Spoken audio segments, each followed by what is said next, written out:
नमस्कार, भटकंती आणि बरंच काही मध्ये तुमचं मनापासून स्वागत आहे.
चीज टाकलंय. ज्यांना कोणाला चीज खायचं असेल तर तुम्ही हा डोसा नक्की खाल्ला पाहिजे.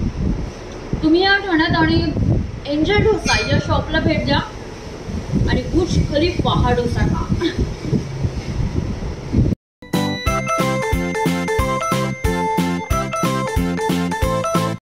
असेच काही एपिसोड आम्ही घेऊन येणार आहोत पण पुढच्या भागात. तोपर्यंत लाईक करा, शेअर करा, सबस्क्राईब करा. भटकंती आणि बरंच काही.